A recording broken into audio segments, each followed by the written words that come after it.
All right, and I will read the open meeting language and we can take a roll call after that. So, pursuant to Governor Baker's March 12th, 2020 order suspending certain provisions of the open meeting law, GL Chapter 30A, subsection 18, and the Governor's March 15th, 2020 order imposing strict limitations on the number of people that may gather in one place, this meeting of the Easthampton Board of Public Works will be conducted via remote participation. Have a roll call, Michelle? Thomas Malsbury, Present. Austin Sanders, Present.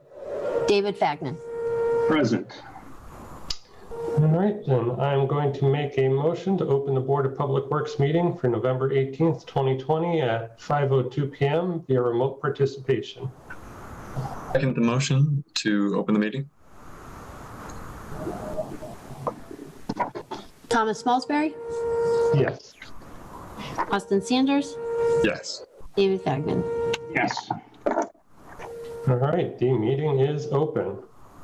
It does not look as though we have any members of the public joining us this evening as of yet. Second item is mayor speak. I don't believe we're expecting the mayor to attend this evening. So I'll move on to approval of the November 4th, 2020 meeting minutes. Did everyone have a chance to review what Michelle sent out? Yes. All right. Any issues, or shall I make a motion to approve them? No issues. All right, then I make a motion to approve the minutes as received for publication. Second the motion. Thomas Malsbury, Yes. Austin Sanders, Austin, you cut out. Could you repeat that? Yes. and David Fagnan. Yes. Yes. All in favor, motion carries. All right, the fourth item on our agenda was something Greg requested to add to the agenda. It's a discussion of the immediate DPW capital plan. That was sent to the board earlier today for our review. Did you guys get a chance to look at that? I'll let Dave or Greg present that. Sorry. Yeah, sorry I didn't get that to you guys earlier. I've been working with the mayor on kind of looking at what we need to do in the immediate future while being mindful of just the uncertain time that we're in and what next year's budget may or may not look like. So I've put together a list here of some of the fairly small things on our list of needs that I'd really like to get moving on as soon as we can. So one of the things Mayor and I discussed was just talking over these projects with the board. So one, that you guys are informed of them, and two, the hoping you'd be able to put your support behind these projects that I want to get going on. There's no requirement to vote on them, but I just wanted to kind of know some of the things that we're working on and where we're at with some issues in the department. So just to get right into them, one of the things that it's been in the city's capital plan for a couple of years, a repair to the trench drains at the front of the apparatus bays in the fire department. What has happened over the years is the fire trucks will come in the winter. It's probably much to be blamed by the road salt and stuff that comes in on the engines, and then the engine's getting cleaned. And it's just over time, between the weight of the fire trucks and the salt, it has started to make the concrete deteriorate around the trench drains, which is letting the grates pop loose. And as they come loose, it presents a pretty serious trip hazard there at the front of the base. So I've been working with a contractor on getting pricing together to get that done. One of the hurdles there is that, given the weight of the fire trucks, the drain grate system that we need, it entirely needs to be replaced. It is fairly expensive. I mean, it's not that bad, but it's not as inexpensive as if it were just going in a normal garage because of the weight of the engine. So I'll be asking for a $25,000 appropriation from the city's free cash to fund those repairs. Next is the water division. In the water department, we've historically funded water meter purchasing through capital improvements, which is something I've talked to the mayor and Jen, the city treasurer, about going forward. I'd like to get that funded through our O&M. It's not like we're going into a year thinking we're going to replace 1,000 meters and we need to fund it through capital. I'd much rather see a line item in O&M as we try to replace 250 meters a year. And I'd like to have that funding be approved when the city budget is approved for the year so that we have it available on July 1st, because there can be some pretty significant delays in getting the capital expenditure appropriated and approved, or capital expenses can be frozen altogether, and then we can quickly run out of funds for purchasing water meters. And we'll be asking for a appropriation of $50,000 from enterprise retained earnings to fund just water meter purchases for the fiscal year 21. And we had a vibration analysis done. This is the next item here, the Nanotuck well pump removal and overhaul. We had a vibration analysis done. We try to do those every 2 years on all the well pumps in the city. And in 2019, an analysis of the Nanotuck well pump noted some increased vibration in the bearings in the motor, and it's been recommended for it to be removed and overhauled to get that vibration taken care of before we're dealing with a larger problem. And we had some trouble with one pump last year on the high head, one of the high head pumps at the water department, at the water treatment facility on Hendrick Street, and had that one done, hoping to get this approved as a capital expenditure for FY21. We'll be asking for $30,000 for the removal and repair of that pump motor at the Nanotuck well, and for that to be appropriated also from enterprise retained earnings. Pretty much anything, as you guys know, as wastewater treatment or water sewer division related will be enterprise retained earnings expenditures, and other things are free cash. So the next is just a procurement. We need to replace the highway division's asphalt roller. Our current roller is a 2008. And it's fairly worn out. It's just getting to the end or past its expected service life. And it's frequently down for repairs, and it's particularly challenging now as the staff is staggered out so much that if the guys that are more the paving guys are staggered off due to COVID and the roller's down, it just presents significant delays for us getting trenches filled or potholes patched. And as we get to the end of the paving season here, we need to have more reliable equipment, and we'll be asking for an appropriation of $19,009 for replacement of our asphalt roller, and that will be purchased off of a state contract. And that appropriation would come from free cash. On the wastewater side, as you all know, we have some larger projects and expenditures that we need to get going on, and the few of them we'd like to address before winter here: the Daly Field pump station and the wastewater treatment plant headworks buildings. The steel doors on the exterior of both those buildings are they're similar age, and they're rotting away just due to the corrosive environments they're installed in and their age. And we've been quoted $19,900 to replace both sets of those doors, and we'll be asking for that funding to be transferred from enterprise retained earnings. Again, on the wastewater side, the return and waste pumps at the wastewater treatment plant are now obsolete, and replacement parts are no longer available. These pumps are essential to the operation of the wastewater treatment plant and meeting our NIPD's permit requirements. So we'll be requesting $93,021.74 be transferred from enterprise retained earnings to cover costs and installation of new return and waste pumps there. That has a $10,000 contingency built in for unexpected occurrences when we try to do that work. And we also would like to purchase 2 20-yard roll-off containers. We currently rent a dumpster, or you could call it rent, or we're charged a monthly fee if it doesn't get emptied in a month of $350 by Waste Management if the grit dumpster, for whatever reason, that month doesn't need to be emptied. And I think it is much more prudent of the wastewater plant to have our own dumpsters, and they would just be emptied and brought back to us. We'd like to purchase two, one so that it's available there, 90% of the time, one to have it available when the other one is out getting emptied, and also for catch basin cleaning, which kind of just brings up another effort we're getting, trying to get a lot stronger on, is cleaning catch basins and meeting the requirements of our MS4 permit. We need to clean. We try to clean 300 catch basins a year, and as we ramp up that effort, we're generating a larger amount of debris, catch basin cleanings and such, that need to be properly disposed of. Ideally, we discharge what we've collected in catch basin cleanings into the treatment plant for disposal, but some of that debris cannot be treated in the plant's process. It needs to be landfilled.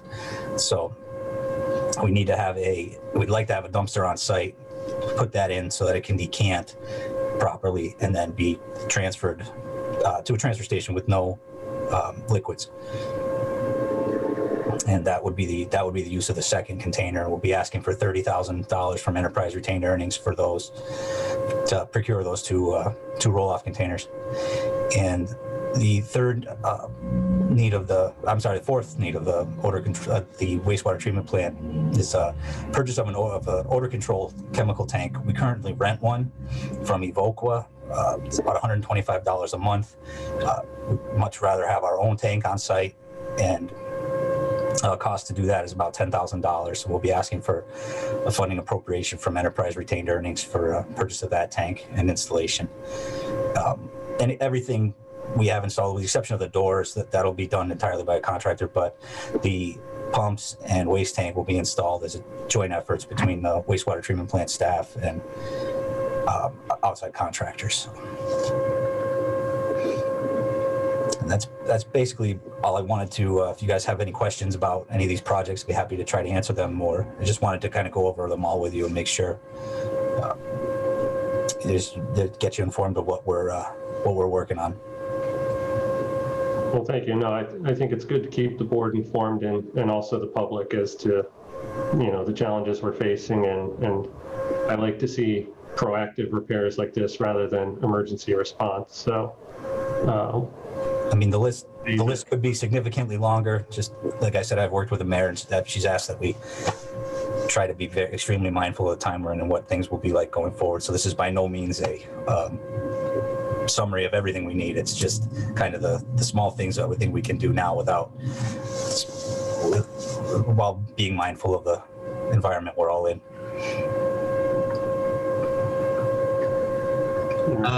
So just a small question about the water meters, where it says standard residential size meter with an integrated radio is $200. Did you give that example just as the minimum? Yeah, most of the meters out in the system are 5/8. It's just residential water meters. They get like exponentially expensive after that. You go up to like a 2-inch meter, it's about $1,200. And the city has, when a project comes through, like here's a good example, River Valley Market being built, I believe we're putting in an 1.5-inch meter in there. And we have historically supplied meters for construction projects up to 2 inches. Any requirement larger, the cost for that meter is borne by the developer. And so what can happen, and this has happened lately, if we have the $50,000 set aside to buy water meters, and you get a few big projects, and like I just had to spend $1,200 or $1,500 on a meter for one, and that took 4 or 5 that we could have bought kind of out of what we're able to do. Great, thank you. So I guess it's a procedural or jurisdictional question. It's probably more towards Thomas, but so the Board of Public Works has no input on, Greg, I have no objection obviously to any of this stuff. So, but any monetary input into any of these capital improvement? No, my question is, the city council controls the accounts. So even though there are, the accounts are under our, the water enterprise fund and sewer enterprise fund, all procurement goes through them. So, the mayor draws the budget and the city council approves it, but I guess, on the back end, we, in theory, could control, not control, but assist Greg in deciding what was critical. But I think historically the DPW director has worked with the mayor to work out such details. So, do you have any input on that, Greg, or is that? No, I do see Dave's concern there, though, where it's the board's responsibility to make sure that rates are set in a way that the utilities are sustainable. However, I get what he's saying. Is that there's not. No, and I agree, because the charter is fairly vague. It says that we are the water, sewer, and road commissioners, but does not define what that entails. So, moving forward, I may speak with the mayor and city's council or solicitor, just to make sure we're not missing anything in our role that's historically been more passive. Yep. It feels extremely passive to me. I just have to make that opinion set. And I do not disagree with that, because I actually talked to Greg, when we were working on the rates in July, that, the board is responsible for setting these rates, but then we have little to no control over how that money is spent. We're just asked to make sure it's available, which, I don't know if that's just historically how the board has operated, or if that's the actual legality of where we're at. But I agree, it's an awkward position to say, we need to have this much capital in the bank, but then no ability to watch it go out of the accounts. But no, we have to stand in front of the public at those meetings and ask them to tell them why we're going to raise their rates. And then we're not having any input on what we're spending. The board, I'm not even saying I disagree with any of this stuff, but. No, I agree. And I want you to know I have a very similar feeling, and it's on my to-do list to try and, especially with the rate hearings coming up, that we're going to have to work out a long-term capital plan. I want to make sure that we're in the right position on should the board have some input in the budget that gets proposed to the mayor, as a first pass or review. The last budget that we're, basically Joe had prepared on his way out. Right. We had no input in, but then had to make sure the rates were in place for FY21. So I don't disagree with you, and I will pursue it. I've had a very similar feeling as to our role as it sort of developed over the past year, as I've sort of been through a full fiscal cycle now and realized we only had one part of it, and it was the unpleasant part. So. Yeah, well, yeah, but exactly. I also have, as you just said, we're the road commissioners, correct? Right? I believe it says we are the water, sewer, and road commissioners, but. And again, I'm not saying I would have objected to it. Wilson Avenue got changed, and we were never even approached. Yeah, that's a very similar thing, like same with like the Ferry Street. I was shocked. I have to say I was shocked when I drove down there and saw that. Yeah, historically all roads. In fact, I'm going to say I was embarrassed when I drove down there and I saw that. Yeah, all historically all that sort of has been handled by planning and engineering. We're sort of again that doesn't make. Okay, I know. Never mind. I agree. We're getting a little off agenda, but I agree. I understand. No, I understand. I'm sorry. I agree that we need some clarification on what those broad terms in the charter mean. That is all abiding by what's expected. I was embarrassed to be on the Board of Public Works. Right. And I was asked about it too, by the way. All right, but as for Greg, when is this going to City Council? I'm hoping to have it on their agenda to be scheduled for a public hearing on December. They'll schedule a public hearing on all the appropriations. They'll schedule the hearing at their meeting on December 2nd. That's what I'm working towards right now. Okay. somewhat subject to change, but it's also important you guys know all of these are in the city's capital plan, which I'm happy to work with the board on going forward. If you guys want to, see some of the other hurdles in front of us and help me prioritize where, what we can do, I'm happy to do that. I just am kind of picking up where things were left off and trying to get a few things off the list here. I totally understand that, Greg, by the way. And back to the Williston Avenue, we did remove the delineators today, and I've got it scheduled to be painted back to normal next week. So it's kind of an experiment that in the future, if we do anything like that on the road, we'll make sure I bring it to the board before we move on it. All right.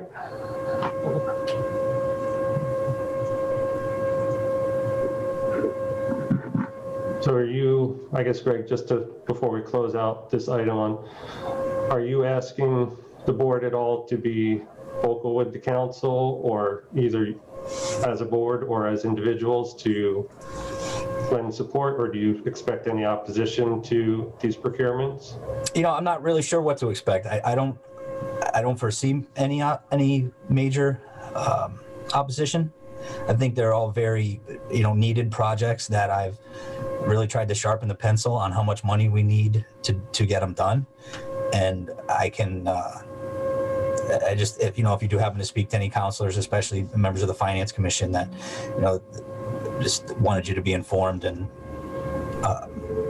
supportive, not so much as a board, but individually and as a board, but just supportive of what we're trying to do. I guess one more point of clarification. Most of these things, except potentially the vibration, I think were all items that were previously identified in the IWRMP report that had sort of like rough budgets. How did the final quotes compare to sort of what we had put in?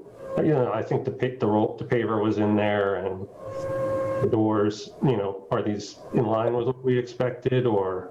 The roller, like the asphalt roller, for example, I think we had that in the capital plan for just over 40,000, and we're spending 19. So some of the things were, substantially higher than we're finding we can live with. The highway department, could they use if we go too big of a roller, then our trailers don't want to move it, and it's kind of like there's things that we can fit in. It works a little bit better. So they were able to, I had them pretty much say, what do you guys need? And this is what they came back to me with. And I think it's a reasonable amount of money for us for what we do for paving. We're not out paving roads like Palmer or all states. We're just basically patching and doing trench repairs and things like that. So that's one example. On the doors, the door repair at Daly Field and the Headworks building were in there for a huge amount of money. And some of that may have been taking into consideration, doing more. We're just trying to get to where the doors will shut, because will shut and not be a problem for the guys to get open, because I understand, and as is other supervisors in the DPW, that we're in a challenging time right now. Nobody knows what next year's budget's going to look like, and we need to do what we can to keep costs of things down. Understood. All right, unless any other board members have any other questions on that. Nope. We'll move on. Nope, no other questions.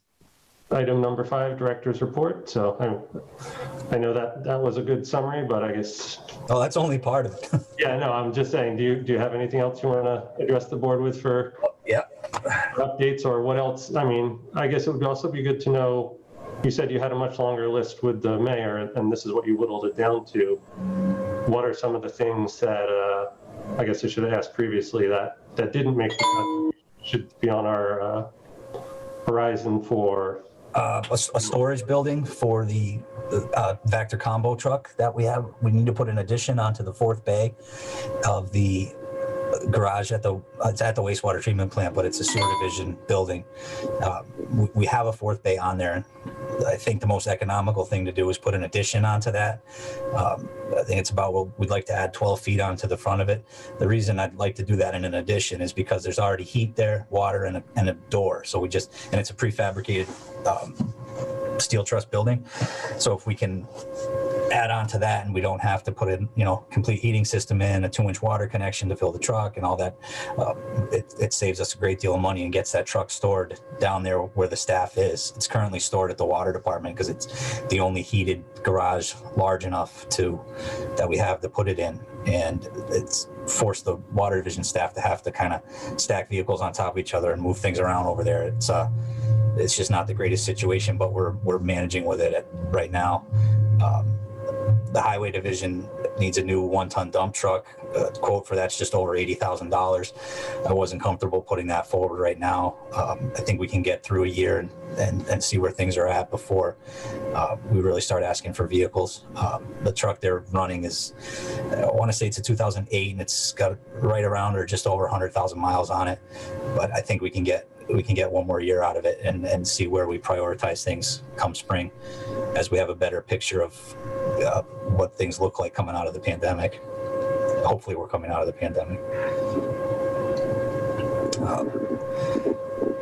That's just kind of the stuff I trimmed off right away. I mean, there's capital projects everywhere. I mean, we could talk about the sewer on Cherry Street, the water main on Mechanic Street. I could go on and on, but.